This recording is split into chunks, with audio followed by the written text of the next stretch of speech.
Hidup TV mempersembahkan Oase Rohani Katolik yang dibawakan oleh para imam Keuskupan Agung Jakarta. Selamat menyaksikan. Sahabat Oase Rohani Katolik, apa kabar? Kita berjumpa kembali hari ini dalam siaran Oase Rohani Katolik. Hari ini adalah pekan kelima Prapaskah. Dan berbahagia sekali karena pada hari ini kita semua ditemani oleh Romo Hieronymus Roni Dahua MSc. Saya Benedict Marita akan menemani Romo Roni dan Anda semua sampai di penghujung acara nanti. Marilah sekarang kita menyapa salam kepada Romo Roni yang sudah berada di studio untuk Anda hari ini. Salam damai Romo. Salam damai juga Ibu Marita. Gimana Romo, sehat? Sehat. Puji Tuhan Romo. Ya. Baiklah sahabat Oase Rohani Katolik yang terkasih, marilah kita awali jumpa kita hari ini dengan sebuah doa yang akan dipimpin oleh Romo Roni.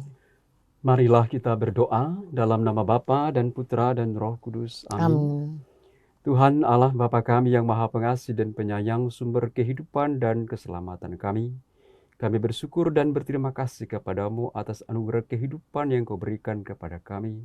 Secara istimewa kami bersyukur atas anugerah pengangkatanmu bagi kami semua menjadi putra-putri kesayanganmu. Pada hari ini kami ingin belajar dari hamba-hamba Tuhan dalam firman Tuhan untuk menjadi manusia yang sungguh-sungguh beriman akan Dikau dan kuat kuasa kasih-Mu dalam kehidupan kami. Bukalah pikiran kami agar kami mampu mengerti apa yang Kau sampaikan kepada kami, dan bukalah hati kami agar kami mampu untuk menghayatinya. Dan berikanlah kami kekuatan untuk mampu melaksanakannya dalam kehidupan kami sehari-hari. Karena kami percaya firman-Mu adalah penolong dalam langkah kehidupan kami menuju kepadamu. Allah Bapa kami di surga, sertailah kami semua. Berikanlah kami Roh Kudus-Mu. Berikanlah kami kekuatan iman itu, khususnya di tengah-tengah kami menghadapi masalah yang serius di tengah dunia. Gereja dan masyarakat akhir-akhir ini dengan wabah virus corona. Engkau teguhkan iman kami semua, bahwa Engkau selalu beserta kami, Engkau selalu memberikan kami jalan keluar yang terbaik saat kami selalu berseru, bersandar, dan mengikuti perintah-perintah-Mu. Engkaulah Tuhan dan pengantara kami, yang hidup dan berkuasa, kini dan sepanjang segala masa. Amin. Sahabat Oase Rohani Katolik yang terkasih, antifon pembuka kita untuk hari ini adalah, Tuhan, Engkau membebaskan daku dari musuh. Engkau memberi aku kemenangan atas segala lawan dan merebut aku dari tangan orang jahat. Bacaan hari ini diambil dari Nubuat Daniel bab 3 ayat 14-20, dilanjutkan ayat 24-25 dan dilanjutkan ayat 28. Sekali peristiwa berkatalah Nebukadnezar Raja Babel kepada Sadrak, Mesak dan Abednego, apakah benar bahwa kamu tidak memuja dewaku dan tidak menyembah patung emas yang kudirikan itu? Sekarang jika kamu bersedia demi mendengar bunyi sangkakala, seruling, kecapi, rebab, gambus, serdam, dan berbagai jenis bunyi-bunyian, sujudlah kamu menyembah patung yang kubuat ini. Tetapi jika kamu tidak menyembah, seketika itu juga kamu akan dicampakkan ke dalam perapian yang menyala-nyala, dan dewa manakah yang dapat melepaskan kamu dari tanganku? Sadrak, Mesak, dan Abednego menjawab, tidak ada gunanya kami memberi jawab kepada Tuanku dalam hal ini. Jika Allah yang kami puja sanggup melepaskan kami, Ia akan melepaskan kami dari perapian yang menyala-nyala itu, dan dari dalam tanganmu, ya Raja. Tetapi seandainya tidak, hendaklah Tuanku mengetahui bahwa kami tidak akan memuja dewa Tuanku dan tidak akan menyembah patung emas yang Tuanku dirikan itu. Maka meluaplah kegeraman Nebukadnezar. Air mukanya berubah terhadap Sadrak, Mesak, dan Abednego. Lalu diperintahkannya supaya perapian itu dibuat 7 kali lebih panas dari yang biasa. Kepada beberapa orang yang sangat kuat, di antaranya tentara, dititahkannya untuk mengikat Sadrak, Mesak, dan Abednego dan mencampakkan mereka ke dalam perapian yang menyala-nyala itu. Tetapi terkejutlah Raja Nebukadnezar, lalu bangun dengan segera. Berkatalah ia kepada para menterinya, "Bukankah 3 orang yang telah kita campakkan telah dengan terikat ke dalam api itu?" Jawab mereka kepada raja, "Benar ya Raja," kata raja, "tetapi ada 4 orang kulihat berjalan-jalan dengan bebas di tengah-tengah api itu. Mereka tidak terluka, dan keempat itu rupanya seperti anak dewa." Maka berkatalah Nebukadnezar, "Terpujilah Allahnya Sadrak, Mesak, dan Abednego. Ia telah mengutus malaikatnya dan melepaskannya, hamba-hambanya yang telah menaruh percaya kepadanya, tetapi melanggar titah raja, yang menyerahkan tubuh mereka karena mereka tidak mau memuja dan menyembah Allah manapun kecuali Allah mereka." Demikianlah sabda Tuhan. Syukur kepada Allah. Sahabat Oase Rohani Katolik yang terkasih, marilah kita tanggapi sabda Tuhan dengan Mazmur tanggapan. Kepadamulah pujian selama segala abad. Kepadamulah pujian selama segala abad. Terpujilah Engkau Tuhan Allah leluhur kami. Kepadamulah pujian selama segala abad. Terpujilah namamu yang mulia dan kudus. Kepadamulah pujian selama segala abad. Terpujilah Engkau dalam bait-Mu yang mulia dan kudus. Kepadamulah pujian selama segala abad. Terpujilah Engkau di atas tahta kerajaan-Mu. Kepadamulah pujian selama segala abad. Terpujilah Engkau yang mendugai samudra raya. Kepadamulah pujian selama segala abad. Terpujilah Engkau di bentangan langit. Kepadamulah pujian selama segala abad. Sahabat Oase Rohani Katolik yang terkasih, sekarang marilah kita simak bacaan Injil yang diambil dari Injil Yesus Kristus menurut Yohanes bab 8 ayat 31 sampai 42 yang akan disampaikan oleh Romo Roni untuk kita semua. Tuhan sertamu. Dan sertamu juga. Inilah Injil suci Yesus Kristus menurut Yohanes. Dimuliakanlah Tuhan.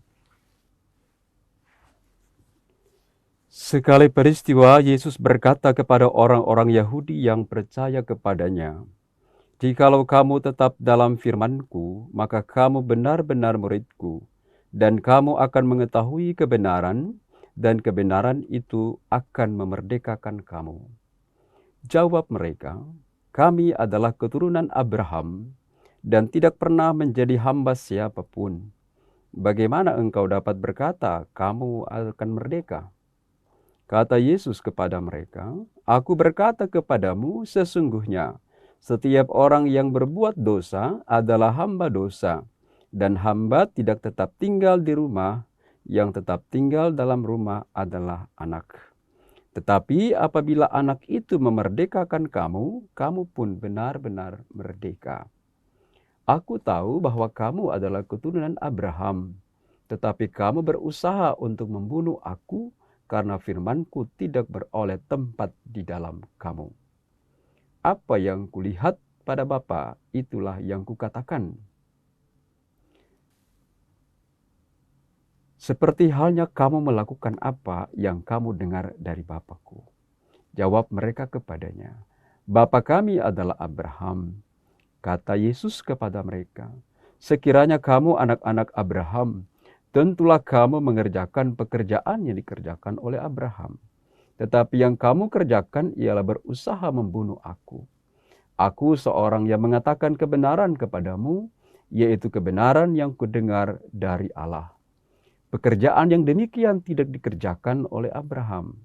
Kamu mengerjakan pekerjaan bapamu sendiri. Jawab mereka, kami tidak dilahirkan dari zina. Bapa kami satu, yaitu Allah. Kata Yesus kepada mereka, jikalau Allah adalah Bapamu, kamu akan mengasihi aku, sebab aku keluar dan datang dari Allah.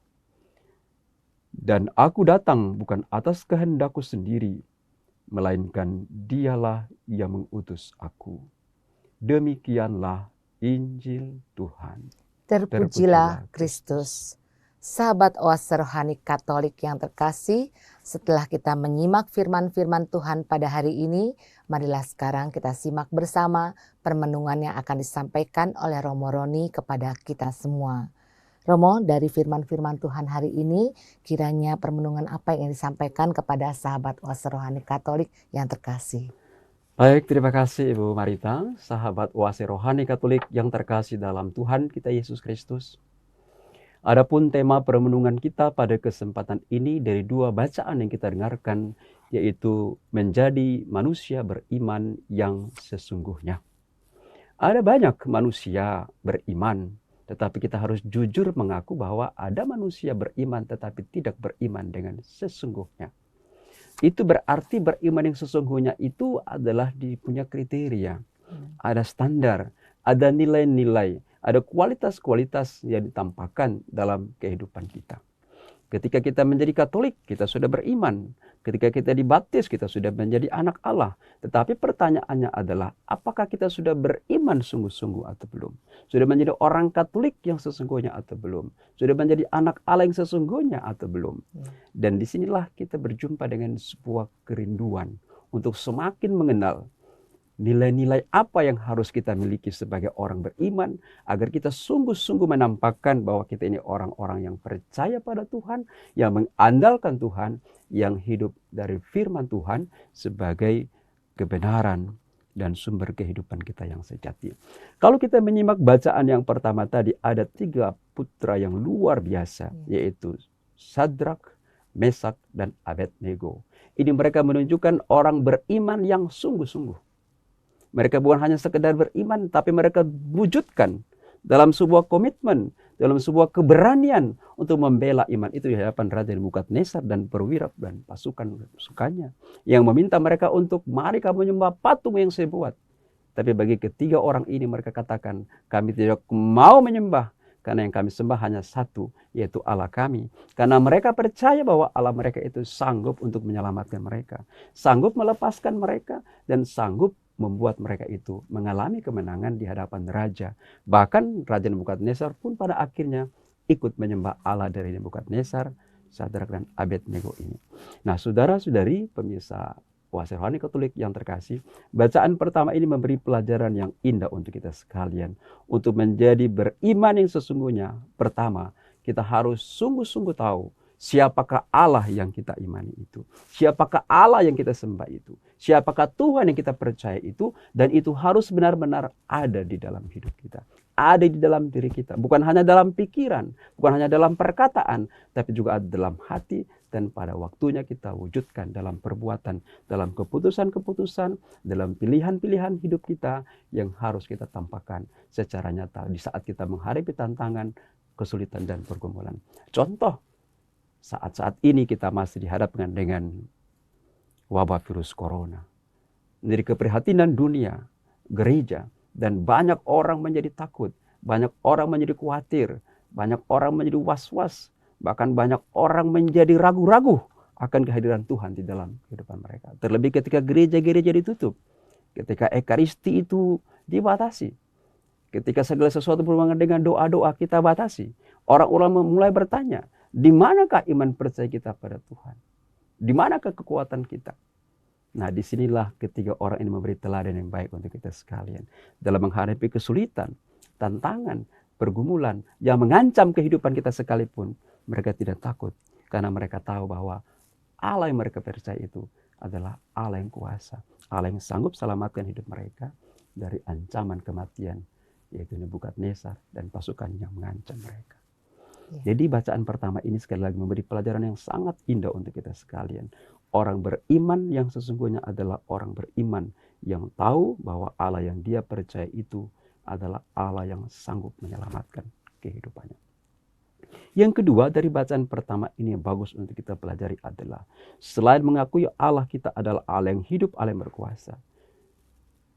Ketiga orang ini yaitu Mesak, Abednego dan Sadrak benar-benar menaruh kepercayaan bahwa di saat mereka mengambil keputusan untuk menyembah Tuhan ada konsekuensi, ada resiko. Dan orang beriman sesungguhnya tidak hanya sekedar percaya bahwa Tuhan itu Allah yang hadir, yang kuasa, tapi orang beriman yang sesungguhnya adalah yang berani mengambil resiko, mengambil konsekuensi dalam kehidupannya. Dan ini akan kita saksikan pada perayaan Pekan Suci nanti. Yesus sendiri karena dia percaya bahwa Bapa menyertai dia. Dia percaya bahwa Allah tidak permalukan dia. Dia mengambil resiko, konsekuensi, dia harus mati di salib. Ketiga orang ini, Sadrak, Mesak dan Abednego, karena mereka melawan raja, konsekuensinya mereka harus dibakar dalam api yang menyala-nyala. Tapi mereka tidak takut sekali lagi untuk menerima konsekuensi ini. Karena sekali lagi mereka tetap tahu bahwa Allah yang mereka percaya akan bebaskan mereka. Jadi ini poin kedua dari bacaan pertama ini. Untuk menjadi orang beriman yang sesungguhnya, tadi dikatakan yang pertama adalah kita mesti tempatkan Allah benar-benar dalam hati, dalam hidup kita sebagai Allah yang kuasa. Yang kedua adalah kita harus berani mengambil resiko, mengambil konsekuensi dalam kehidupan kita. Seperti kalau kita melihat, kalau memang saya mau cinta Tuhan, saya harus berani meninggalkan egoisme diri saya. Itu konsekuensinya. Kalau saya mau datang pada Tuhan hari Minggu sebagai tanda hormat dan syukur saya pada Tuhan, saya mesti berani tinggalkan rumah saya. Kalau saya mau memberikan sedekah kepada orang lain sebagai wujud saya berlaku adil kepada orang lain, saya mesti berani kehilangan sesuatu dari diri saya. Itu konsekuensi hidup kita. Ada banyak orang percaya pada Tuhan tapi tidak berani mengambil konsekuensi. Ada banyak orang percaya pada Tuhan tapi tidak berani berkorban. Ada banyak orang percaya pada Tuhan tapi takut mengambil resiko dalam kehidupannya. Contoh-contoh kecil-kecil aja. Orang Katolik percaya sama Tuhan, tapi kalau pergi ke rumah makan takut buat tanda salib. Takut sampai. Ada orang Katolik, tapi kalau naik pesawat malu berdoa di depan orang-orang non-Katolik. Kalaupun buat sembunyi-sembunyi. Ini kan berarti kita tidak berani mengambil resiko. Tidak berani mempertanggungjawabkan iman kita kepada Tuhan. Bahwa kalau Allah di pihak saya, apapun yang terjadi, saya harus siap untuk menerimanya.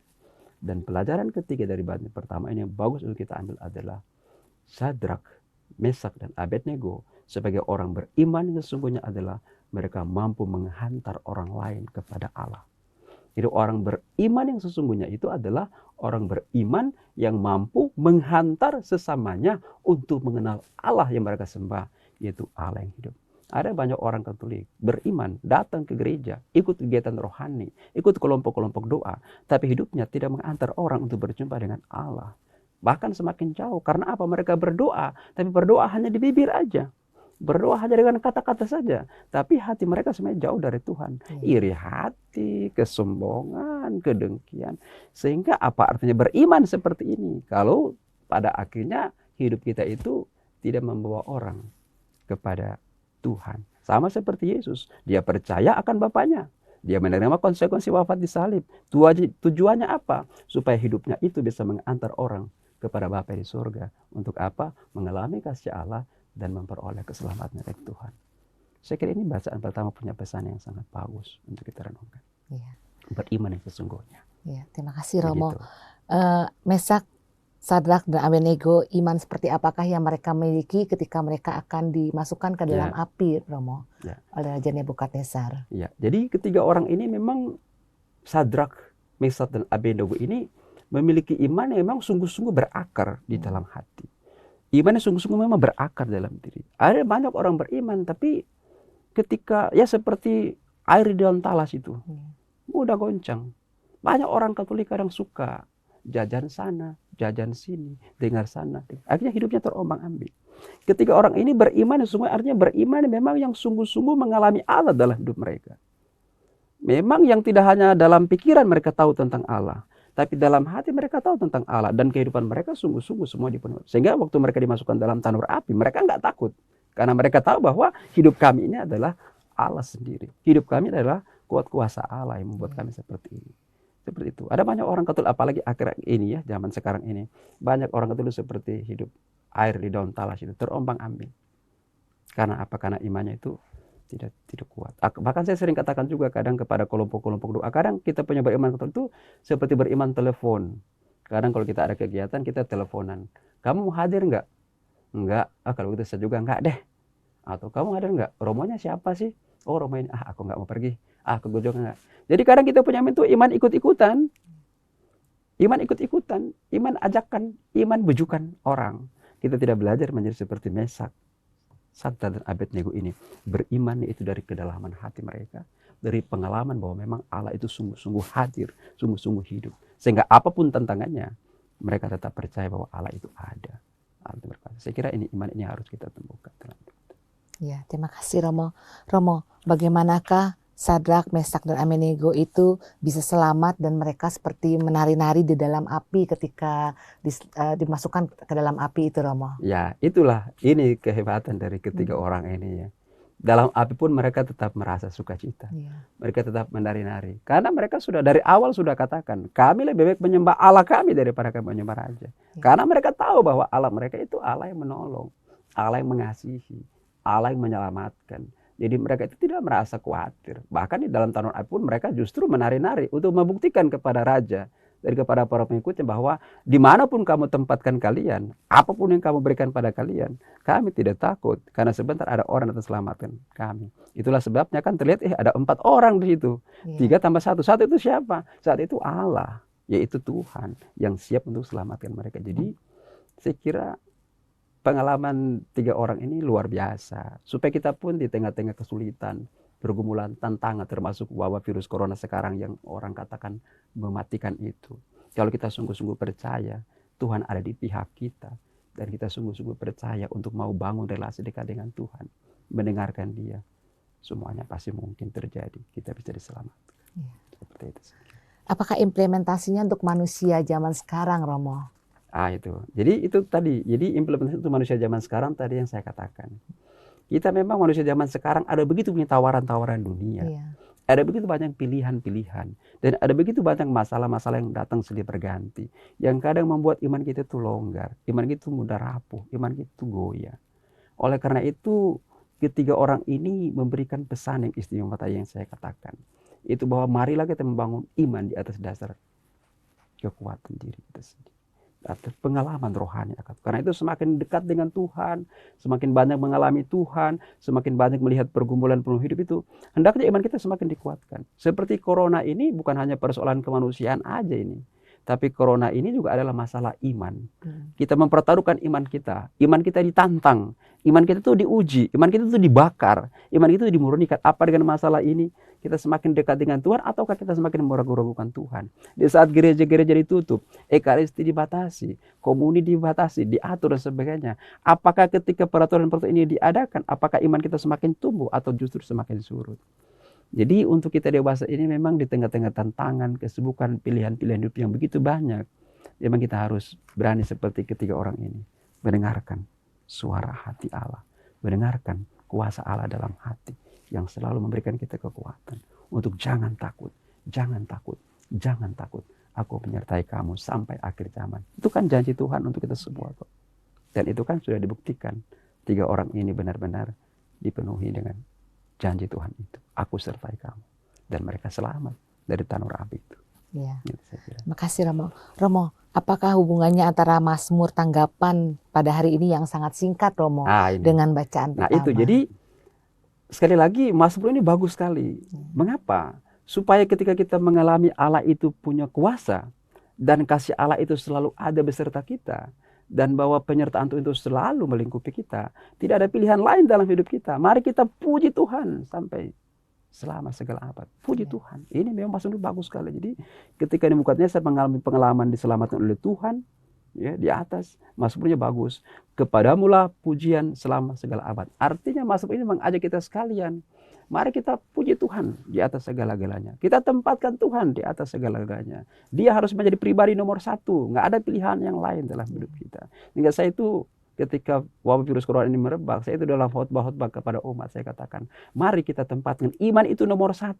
Usaha-usaha dunia itu nomor 2. Usaha itu nomor 2. Kadang kita sudah terlalu kedepankan, sibuk dengan cari masker, sibuk dengan sanitizer, sudah sibuk dengan makanan, kita serbu carrefour, tapi kita lupa bahwa ada satu kekuatan yang harus kita kedepankan dulu, yaitu kuasa Tuhan, yaitu beriman pada Tuhan. Artinya iman itu memang pada akhirnya harus kita wujudkan dalam perbuatan konkret lahir. Tapi ini kedepankan, ini percaya sama Tuhan. Iman akan itu harus menjadi nomor satu. Jadi Mazmur ini bagus sekali, dia katakan, kepadamulah pujian selama segala abad. Hanya kepada Tuhan kita arahkan hidup kita. Hanya kepada Tuhan kita bergantung. Di tengah masalah seperti sekarang ini, bawa virus corona, doa banyak. Ya. Doa keluarga, doa pribadi, doa komunitas. Kalau di gereja dibatasi, tapi di rumah sebagai gereja kecil, doa harus tetap dibangun. Karena apa? Itulah kuat kuasa Allah semakin bertumbuh dalam hidup kita. Saya kira ini penting. Mazmurnya bagus sekali. Baik Romo, terima kasih. Adakah pesan-pesan Romo kepada sahabat Oase Rohani Katolik yang terkasih sehubungan dengan bacaan pertama hari ini, Romo? Baik, pesan saya untuk sahabat Oase Rohani Katolik, bacaan pertama ini sederhana seperti yang saya sudah katakan tadi. Di tengah-tengah masalah dunia sekarang ini, khususnya dengan wabah virus corona yang sekarang lagi begitu hangat ya, yang membuat kita cemas, membuat kita takut, bahkan membuat iman kita itu goncang. Sekali lagi pesan bacaan pertama hari ini, jangan takut. Karena Allah itu ada di pihak kamu. Kita adalah anak-anak Allah. Kita sudah terima tubuh dan darah Kristus. Itu berarti Allah ada dalam hati kita. Sadari selalu bahwa Allah itu tidak ada di luar diri kita. Tapi Allah ada dalam diri kita sendiri. Yang kedua pesan saya adalah ketika Anda tahu bahwa Allah ada dalam diri Anda, belajarlah untuk berkorban untuk kepentingan Tuhan dan untuk kepentingan orang lain. Keuskupan Agung Jakarta punya pesan yang sangat bagus di tahun ini. Kalau kita berlaku adil, bangsa sejahtera, dan berlakuan adil kepada sesama, akan Tuhan perhitungkan sebagai kebenaran dalam hidup saudara, dan saudara akan diberkati oleh Tuhan berkat kebaikan yang saudara berikan kepada orang lain. Pesan yang terakhir untuk kita, jadilah berkat bagi sesama, khususnya di tengah-tengah masalah dunia seperti sekarang ini, wabah virus corona. Jangan mengurung diri untuk menyelamatkan diri sendiri, tapi doakanlah orang lain. Bantulah keluargamu sendiri, suami, anak-anak, saling menjaga, saling melayani, saling memberi perhatian. Karena bersama Tuhan, hidup dalam kasih itu adalah obat yang pertama dalam hidup kita. Terima kasih Romo. Baiklah sahabat Oase Rohani Katolik yang terkasih, marilah kita resapkan dalam hati sanubari kita apa yang disampaikan oleh Romo Roni untuk kita semua. Dan kami akan kembali setelah jeda berikut ini. Hidup TV mempersembahkan Oase Rohani Katolik yang dibawakan oleh para imam Keuskupan Agung Jakarta. Selamat menyaksikan. Sahabat Oase Rohani Katolik, kembali Anda menyimak siaran Oase Rohani Katolik hari ini. Dan berbahagia sekali karena pada hari ini kita masih bersama Romo Hieronymus Roni Dahua MSc. Saya Benedict Marita akan menemani Romo Roni dan Anda semua sampai di penghujung acara nanti. Saya ingatkan kepada Anda yang mau bertanya ataupun mengirimkan usul dan saran, silakan Anda kirim ke 0881 0251 339 38. Maaf, kami ulangi 0881 0251 334 38. Atau bagi Anda yang ingin sharing iman, silakan kirim ke orkkaj@yahoo.com. Baiklah, sahabat Oase Rohani Katolik yang terkasih, kembali kita menyimak permenungan dari Romo Roni untuk kita semua. Romo, bisakah Romo mengulang sedikit bagian pertama tadi agar para pendengar sahabat Oase Rohani Katolik yang terkasih yang baru bergabung dengan kita bisa menyimaknya, Romo? Baik, sahabat Oase Rohani Katolik yang terkasih, dalam bagian pertama tadi kita sudah berbicara tentang menjadi manusia beriman yang sesungguhnya. Dan menjadi orang beriman yang sesungguhnya itu tadi dikatakan ada 3 kualitas yang harus kita miliki dalam hidup kita. Yang pertama, kita harus sungguh-sungguh membangun iman dari hati kita, dari pengalaman hidup kita sendiri, untuk mengenal bahwa Allah kita adalah Allah yang baik, Allah yang berkuasa dalam hidup kita. Yang kedua, menjadi manusia beriman sesungguhnya adalah kita harus berani untuk menerima konsekuensi, berani berkorban demi pilihan hidup kita, yaitu untuk Tuhan dan untuk orang lain. Dan yang ketiga, menjadi beriman sesungguhnya adalah menjadi orang yang bisa menjadi berkat, yang menghantar orang untuk berjumpa dengan Allah yang kita percaya, yaitu Allah yang baik. Ada banyak orang beriman, tapi kadang tidak sungguh-sungguh karena tidak mampu menghantar orang untuk berjumpa dengan Allah. Dalam bacaan Injil, sesi kedua ini kita akan berbicara tentang menjadi anak Allah. Orang beriman sesungguhnya itu dengan sendirinya akan menjadi anak Allah. Dan kita dengarkan dalam bacaan Injil pada kesempatan ini dengan sangat jelas dikatakan kita ini adalah anak-anak Abraham. Kita ini adalah anak-anak Allah. Dan Yesus sendiri mengatakan, kalau kamu adalah anak Allah, kamu harus tinggal dalam aku, tinggal dalam firman-Ku, dan melakukan apa yang Kuperintahkan kepadamu. Oleh karena itu, sahabat Oase Rohani Katolik yang terkasih, kita merenungkan Injil ini, sebuah kepastian iman yang sangat menghibur, yang sangat menguatkan kita sekalian, bahwa kita ini ternyata tidak hanya manusia beriman yang sungguh-sungguh, tapi lebih daripada itu, ternyata kita ini adalah anak Allah sendiri. Ini lebih hebat lagi. Ini lebih luar biasa lagi. Ternyata kita ini bukan hanya manusia yang beriman yang sesungguhnya, tapi lebih daripada umat manusia beriman, kita ini ternyata adalah anak Allah sendiri. Kapan kita diangkat menjadi anak Allah? Dengan sangat jelas ketika kita menerima sakramen pembaptisan. Kita telah diangkat menjadi putra-putri kesayangan Tuhan. Kita ingat kisah Yesus dibaptis sungai Yordan. Ada suara dari langit yang berseru, inilah putra kesayanganku, kepadanya lah aku berkenan. Waktu kita dibaptis, kata-kata itu memang tidak terucap, tidak kita dengarkan diucapkan. Tapi waktu kita dibaptis, kata-kata itu Tuhan sendiri ucapkan kepada kita lewat pengurapan minyak suci dan penyiraman air. Engkaulah putra putri kesayanganku, kepadamulah aku berkenan. Sehingga sahabat Oase Rohani Katolik yang terkasih, sekali lagi di sesi yang kedua ini, bacaan Injil menegaskan, meneguhkan kita semua bahwa kita ini adalah putra putri kesayangan Tuhan. Nah, bagaimana menjadi putra putri kesayangan Tuhan? Dikatakan dengan sangat jelas, yaitu kita pertama harus tinggal di dalam firman Tuhan. Orang tinggal dalam firman Tuhan itu bagaimana bentuknya, bagaimana tanda-tandanya. Dengan sangat jelas dikatakan, dia akan tahu kebenaran dan melakukan kebenaran di dalam kehidupannya. Ada banyak orang Katolik, ada banyak orang beriman, rajin ke gereja, baca firman Tuhan, tapi dia tidak tinggal dalam firman itu. Dia tidak melakukan kebenaran-kebenaran dalam firman itu. Atau ada banyak orang-orang beragama yang menyebut diri sebagai anak-anak Tuhan, tetapi tidak tinggal dalam firman Tuhan, tidak melakukan kebenaran dalam hidupnya. Sehingga sulitlah kita mengerti kata-kata Tuhan kalau kita punya kehidupan seperti ini. Karena itu bacaan Injil hari ini mengingatkan kita sekali lagi, kita ini adalah anak-anak Tuhan. Dan ciri-ciri anak Tuhan itu adalah satu, tinggal dalam firman-Nya. Dan ciri-ciri kita tinggal dalam firman Tuhan, kita lakukan kebenaran dalam hidup kita.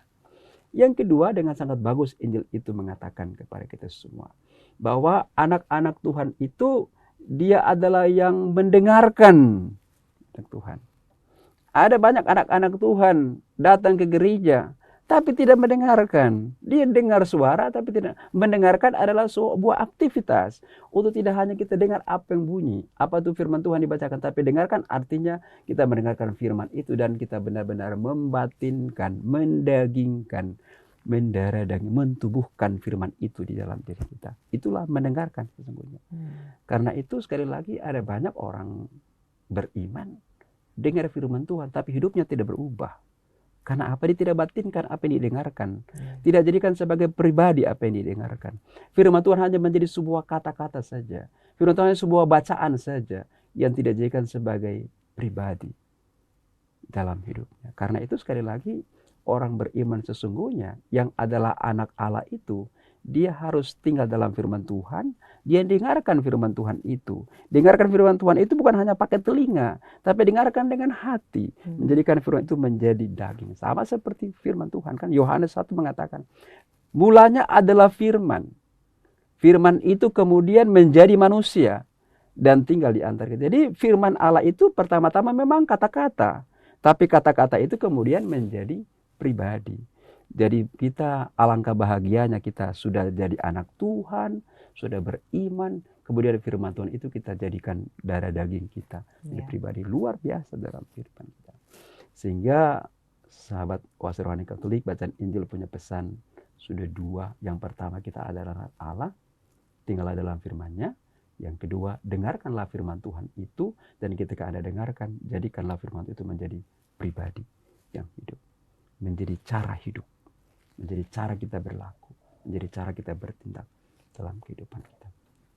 Sahabat oase rohani Katolik yang terkasih, poin yang terakhir, poin ketiga yang pantas kita pelajari dan bagus kita renungkan dalam bacaan Injil pada kesempatan ini, yaitu menjadi anak Allah berarti membiarkan hidup kita dituntun dan diatur oleh Tuhan.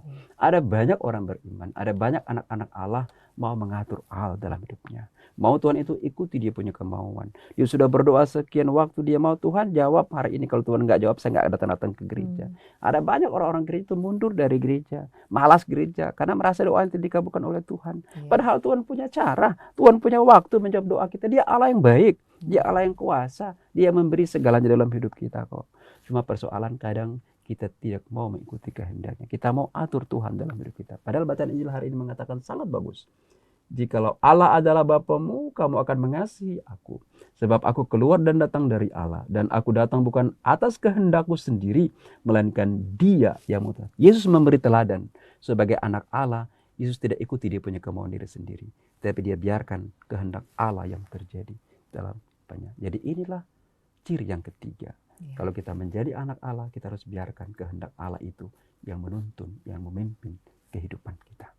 Saya kira ini pesan Injil untuk kita pada hari ini. Iya, Romo. Bagaimanakah sikap kita yang baik sebagai anak Allah, Romo? Nah, baik. Tahun ini kita punya Keuskupan Agung Jakarta ini mengambil tema yang sangat bagus. Amalkan Pancasila, kita adil, bangsa sejahtera. Seorang anak Allah, seorang beriman yang sesungguhnya, dia akan tahu bahwa salah satu kualitas hidup yang harus dia praktekkan, yang harus dia lakukan dalam hidupnya, yaitu berlaku adil kepada sesamanya. Berlaku adil artinya apa? Dia memberikan yang terbaik kepada orang lain, karena dia tahu Tuhan sudah lebih dahulu memberikan yang terbaik kepadanya. Berlaku adil berarti memberikan hak-hak orang lain, karena dia tahu bahwa Allah sudah penuhi haknya dalam hidupnya. Sehingga dia tidak menjadi pribadi yang serakah, yang egoisme. Tapi karena dia tahu bahwa kehendak Allah adalah berbuat yang terbaik bagi manusia, dia juga mengalami pengalaman akan Allah yang seperti ini. Dengan sendirinya pun dia akan berlaku adil pada orang lain. Jadi sebagai anak Allah dalam hidup ini, kita itu harus berlaku adil. Harus belajar untuk menghargai orang lain. Memberikan hak-hak orang lain. Melayani orang lain. Itulah yang terbaik dalam hidup kita sebagai anak Allah. Kemudian Romo, bagaimanakah kita sebagai anak Allah begitu bisa mencintai Allah sepenuh hati kita dengan setulus hati kita, Romo? Nah, ini bagus, ini juga permulaan yang bagus, pertanyaan yang bagus. Memang manusia itu hatinya itu, Santo Agustinus itu pernah bilang begini, Santo Agustinus. Dia mengatakan hati manusia itu seperti lubang yang gelap. Mengapa dia katakan begitu? Karena hati manusia ini kita mengisi 10 rumah mewah nggak akan pernah puas. Kita isi 10 mobil mewah nggak pernah puas. Kita isi uang triliun nggak pernah puas, karena memang seperti lubang gelap, terisi terus. Karena itu agar kita mampu mencintai Tuhan di atas segalanya, kita harus berani menutup lubang hati kita yang gelap ini dengan ucapan syukur dan kata cukup dalam hidup kita. Karena Tuhan itu sudah memberi yang terbaik dalam kita. Kita masih bisa bangun pagi hari ini, masih bisa makan pagi, masih bisa melakukan aktivitas apapun adanya kita. Ini sudah menjadi tanda kehadiran Allah dalam hidup kita. Oleh karena itu memang yang kita butuhkan agar kita semakin mencintai Tuhan dan harus mencintai Tuhan di atas segala-galanya hidup ini, harus ada kata rasa cukup. Dan kita harus selalu sadar, syukur bahwa saya itu ada karena kebaikan hati Tuhan. Itu saja dalam hidup kita. Dan ada banyak pengalaman membuktikan dalam hidup kita. Harta ternyata tidak menjadi jaminan kehidupan kita. Orang banyak duitnya pun akhir-akhirnya juga akan kembali. Orang juga yang hebat juga lama akhirnya juga pun akan pulang. Itu menjadi tanda bahwa apa? Bahwa kita pun suatu waktu akan pulang, akan kembali. Karena memang itu pesannya sederhana sih. Hanya kepada Allah saja kita menaruh pengharapan dan kepercayaan. Ya Romo. Romo, apakah artinya tadi yang aku datang bukan atas kehendakku sendiri, melainkan Dia yang mengutus aku, Romo? Itu memang artinya itu. Ini Yesus itu sungguh-sungguh sadar. Tadi yang Romo katakan. Itu sungguh-sungguh sadar. Dia itu datang memang bukan maunya sendiri. Dia itu datang atas perintah Allah. Ketika manusia itu dalam dosa, dunia harus diselamatkan, manusia harus diselamatkan, itu Allah mengutus Yesus putranya. Karena itu Yesus itu sadar, dia ke dunia itu bukan dia punya mau, tapi kehendak Bapa. Oleh karena itu, karena dia tahu dia diutus oleh Bapa, maka dia harus mengandalkan Bapa di surga, dan kalaupun dia melakukan sesuatu bukan kehendak dia, tapi kehendak Bapa di surga. Karena itu kita ingat doa Yesus kan, waktu di Taman Getsemani kan, Bapa berat rasanya, benar, berat rasanya pengalaman akan saya terima. Kalau boleh lewatkan saja deh, tapi jangan kehendak saya terjadi, kehendak kamulah yang terjadi. Yesus sungguh menyadari dia anak Allah, harus dia meresiko ini. Tetapi dia tahu, kalaupun saya terima resiko ini, jangan kehendak saya, tapi kehendak Bapa. Sama dengan kehidupan kita. Dalam hidup ini, kalaupun kita harus mengalami begitu banyak peristiwa terjadi, mungkin pahit, kita harus tahu bahwa itu adalah kehendak Tuhan. Sama kan lagu waktu Tuhan selalu yang terbaik. Bila segala sesuatu terjadi dalam hidup kita, itu Tuhan jadikan untuk kebaikan kita juga. Kita percaya waktu Tuhan pasti akan menjadi yang terbaik. Lakukanlah kehendaknya dalam hidup kita. Ya. Romo, bagaimanakah kita dapat menjadi hamba Tuhan yang sangat setia, Romo, di dalam kehidupan kita sehari-hari? Baik. Saya kira kesetiaan yang Yesus tunjukkan dalam bacaan Injil hari ini tidak usah dalam perkara-perkara besar.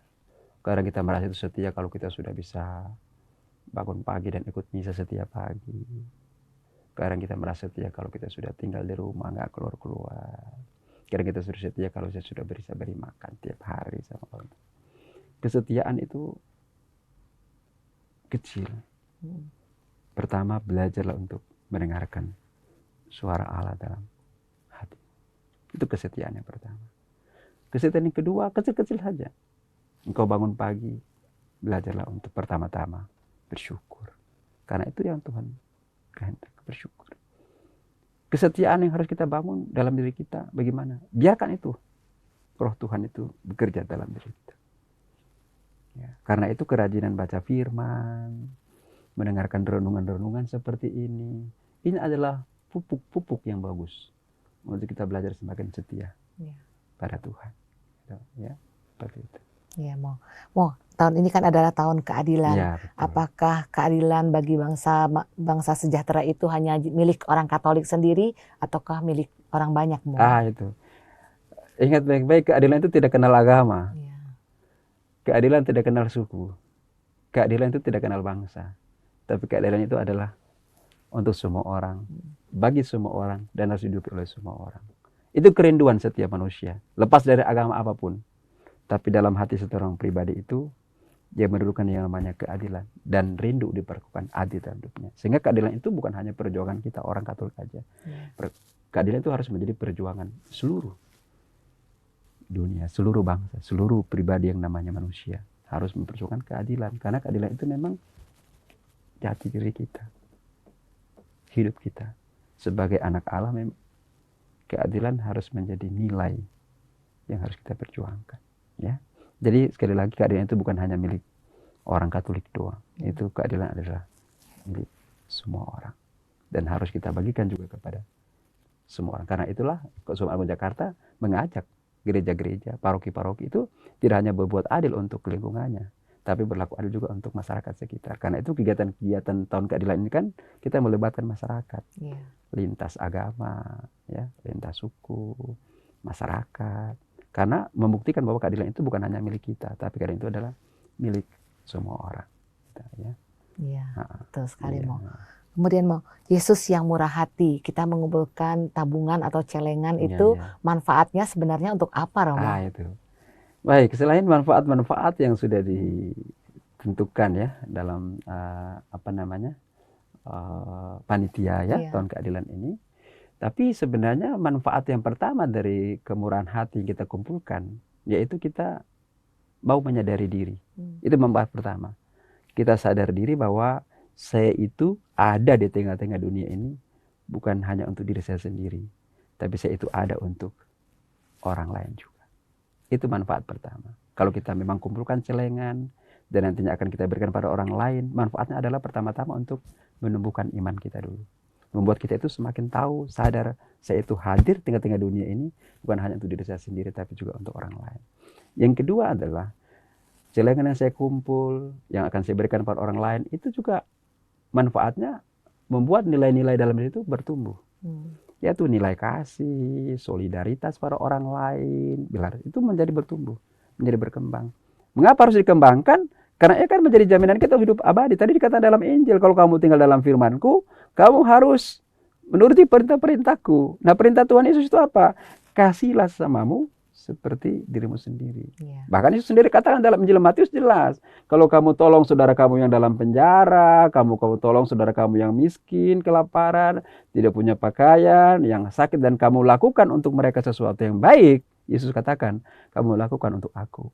Jadi kalau kita bermurah hati di tahun keadilan ini, sebenarnya kita itu mengembangkan nilai-nilai kemanusiaan, nilai-nilai Allah yang ada dalam diri kita. Dan dengan demikian kita menjadi anak Allah. Tentunya ada tujuan-tujuan lain seperti yang sudah digariskan oleh oleh panitia tahun keadilan, ya, seperti itu. Ya, terima kasih Romo. Ya.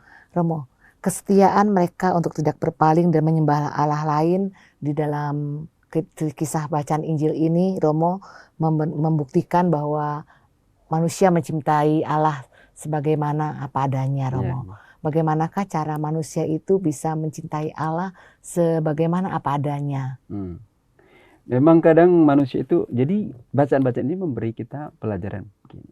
Mencintai Allah itu harus pada dua sisi, baik pengalaman suka maupun dalam pengalaman duka. Saya sering katakan begini, hidup itu terbentang antara Golgota dan Tabor, antara kemuliaan dan derita salib. Ada banyak orang-orang mencintai Tuhan kalau dia memang mengalami pengalaman yang menyenangkan. Bersyukur pada Tuhan kalau mengalami pengalaman rumah baru, mobil baru, naik pangkat. Pengalaman-pengalaman yang menyenangkan. Orang merasa itu Tuhan itu ada. Tapi ketika mengalami pengalaman-pengalaman yang menantang, pengalaman-pengalaman menyakitkan, pengalaman-pengalaman yang memang membuat dia jatuh dan kecewa, kadang orang tidak lagi mampu menemukan Allah. Nah, bacaan-bacaan ini memberi pelajaran pada kita. Kita belajar menemukan Allah pada dua sisi pengalaman ini, baik pengalaman suka maupun dalam pengalaman duka. Dan ingat baik-baik, iman kita itu semakin dimurnikan bukan dalam pengalaman yang menyenangkan, tapi iman kita semakin dimurnikan justru dalam pengalaman yang menyakitkan. Itu iman kita akan bertumbuh. Jadi iman kita akan menjadi dewasa bukan dalam pengalaman-pengalaman yang menyenangkan, tapi iman kita akan menjadi dewasa dan sungguh-sungguh murni justru ketika mengalami pengalaman ditantang, pengalaman yang menyakitkan. Yesus ini, dia punya kedekatan dengan Bapa itu diuji. Bukan waktu di Tabor, tapi dia punya kedekatan dengan Bapa diuji waktu di Golgota. Sama dengan tiga orang ini, tiga Sadrak, Mesad, Abednego ini. Mereka punya iman tidak diuji saat mereka bersuka cita, tapi mereka punya iman diuji saat mereka ada dalam tanur api. Iman. Jadi semakin kita mengalami banyak kesulitan sebenarnya, semakin banyak mengalami tantangan, itu iman kita sebenarnya semakin dimurnikan, semakin besar. Sehingga saya katakan sebenarnya wabah virus corona ini di satu pihak juga membuat iman kita harus semakin tumbuh, semakin besar, semakin kuat pada Tuhan. Saya kira. Bagaimana mau iman kita semakin kuat jika kita mengalami penderitaan atau kesulitan, Romo? Iya, memang ini juga, ya ini yang menjadi dilema ya. Kadang gimana Romo, iman saya bisa tumbuh kalau saya sakit-sakit terus? Gimana saya sudah berdoa kok nggak pernah dikabulkan, malah papa saya sakit. Nah, kadang memang sekali lagi seperti saya katakan tadi, Tuhan itu punya cara. Tuhan itu punya waktu. Tuhan itu punya waktu yang tepat untuk memberikan kita kekuatan iman. Memberi kita kepastian bahwa didengarkan doa-doa kita. Nah, dalam pengalaman sulit misalnya orang tua saya sakit. Saya doakan. Kok nggak sembuh? Mungkin saat saya berdoa, saya punya ayat tidak sembuh. Tetapi ada kekuatan besar dalam hati. Ada sukacita besar dalam hati, saya bisa tabah dan setia mendampingi ayah saya dalam derita seperti ini. Karena memang kita minta kalau mau Tuhan sembuhkan ayah saya, tapi kok nggak sembuh-sembuh, berhenti doa aja deh. Nggak usah. Itu berarti kita tidak menguatkan, tidak menemukan kekuatan iman. Harusnya saat kita berdoa, kan sama gini, kita ke gereja, Tuhan berikanlah kami rezeki, tapi waktu pulang makanan itu doang.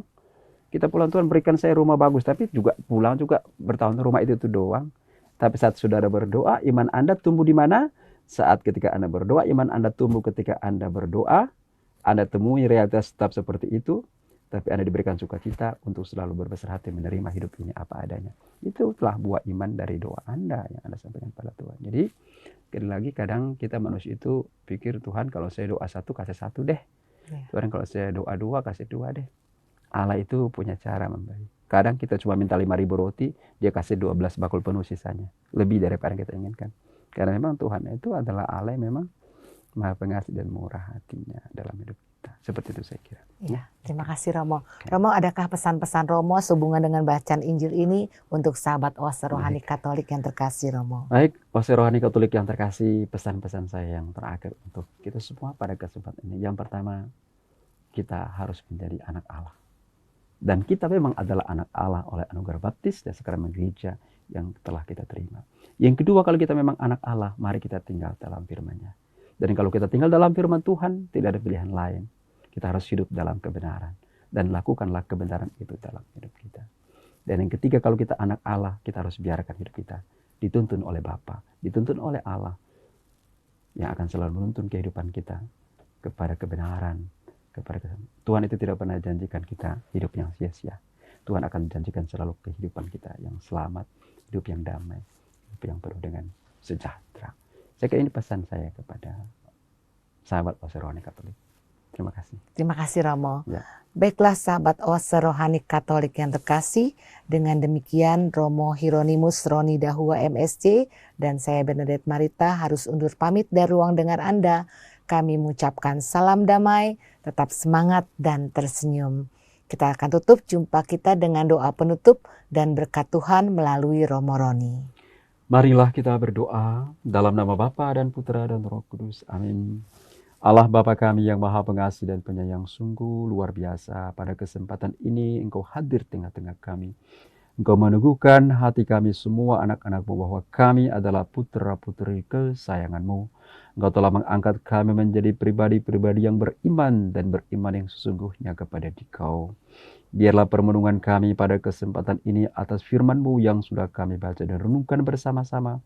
Kami semakin dikuatkan dalam iman untuk percaya bahwa Engkau selalu setia menyertai kehidupan kami. Buatlah kami selalu tinggal dalam firman-Mu. Buatlah kami setia melaksanakan perintah-perintah-Mu dan hidup dalam kebenaran. Dan semoga kehidupan kami boleh menjadi berkat bagi banyak orang. Allah Bapa kami yang ada di surga, tidak ada yang terindah dalam hidup kami selain menyerahkan hidup kami hanya kepada-Mu. Dengan doa yang tulus dari hati kami semua anak-anak-Mu, jadilah kehendak-Mu yang terbaik dalam kehidupan kami. Bapa di surga, inilah kami semua anak-anak-Mu dan doa kami yang kami bawa kepada-Mu dengan pengantaraan Kristus Tuhan kami. Amin. Amin. Tuhan beserta kita Sekarang dan selama-lamanya. Semoga kita sekalian, pribadi-pribadi, keluarga-keluarga, dalam seluruh kehidupan, usaha, pekerjaan, dan niat-niat baik kita masing-masing, dilindungi, dikuatkan, disertai dengan berkat Allah yang Maha Kuasa, Bapa dan Putra dan Roh Kudus. Amin. Baiklah sahabat Oase Rohani Katolik yang terkasih, sampai jumpa lagi di siaran Oase Rohani Katolik berikutnya. Mari amalkan Pancasila, kita adil, bangsa sejahtera. Demikianlah Oase Rohani Katolik yang dibawakan oleh para imam Keuskupan Agung Jakarta. Tuhan memberkati.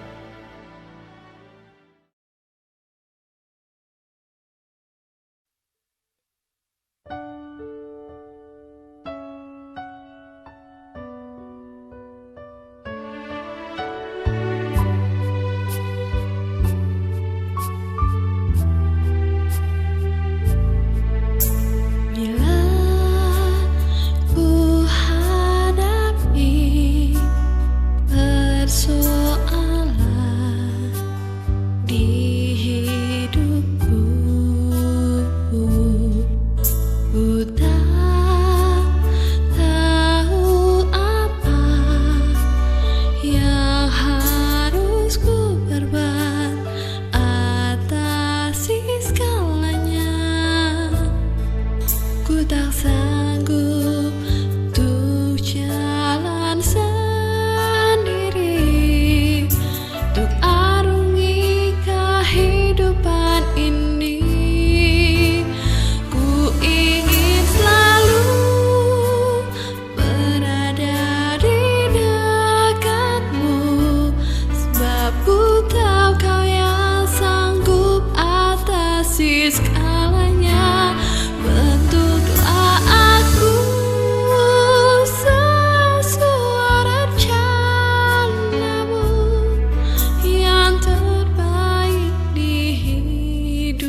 Terkadang di dalam hidupmu pencobaan berat menimpa, menghancurkan hidupmu, meremukkan hatimu. Namun ingatlah, Dia Tuhan tak akan pernah memberi pencobaan dan ujian melebihi kekuatan yang kau punya. Hendaklah bersyukur, Dia melakukan semua karena cinta, supaya kau beroleh hikmat dan jadi sempurna.